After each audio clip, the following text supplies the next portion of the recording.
The lock in front of you is a Gridlock 1-star.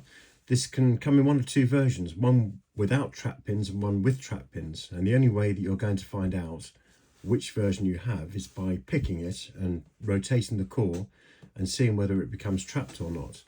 So I'm going to put a 50,000 Z wrench in there, 6 pins, and there are spool pins and standard pins in here. So it picks pretty much like any Euro profile cylinder with spool pins. So what I'm going to do is I'm just going to pop this city rake in here, and I'm just going to rock it up and down, backwards and forwards, and see whether we can coax it into opening. There we go. So as you can see, that wasn't particularly challenging, just using the city rake. If you look at how far that's rotated round, and also now how much I can rock it, you can see that it's rotated round to that angle there, so it's very obviously on the trap pins on the side of the cylinder. Now, at this point, one of the options, or one of the many options to get this open, is to use a piece of string. And what we're going to do is we're going to feed that piece of string in. I have actually put a mark on that string to show how far it needs to be inserted.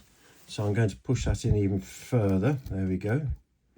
And the whole idea behind the string is to be able to, or to allow you to be able to set the trap pins, which are in the form of spools, very narrow spools that get caught up in the keyway.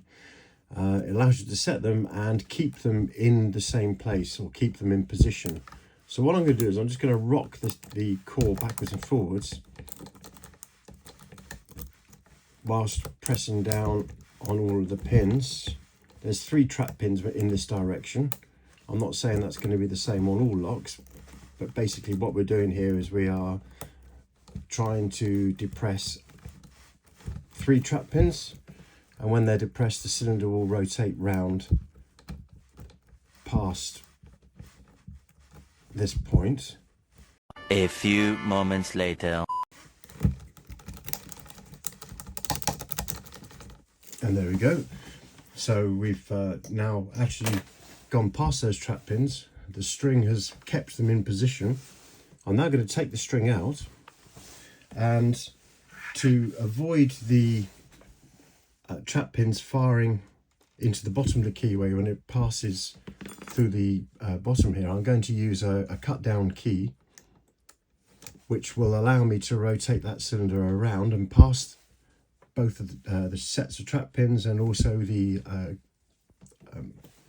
driver pins sitting in the Bible there. And then when I bring it all the way around, sometimes the trap pins catch and sometimes they don't, but there we go, they haven't. So now the lock has been picked, and we've rotated a full rotation. We picked up the cam, and as you saw, it was a thumb turn version of this lock, which basically meant that I had to insert a specially bent long reach tension tool that would then engage the cam and overcome the thumb turn spring, so that we could then actually rotate and get the open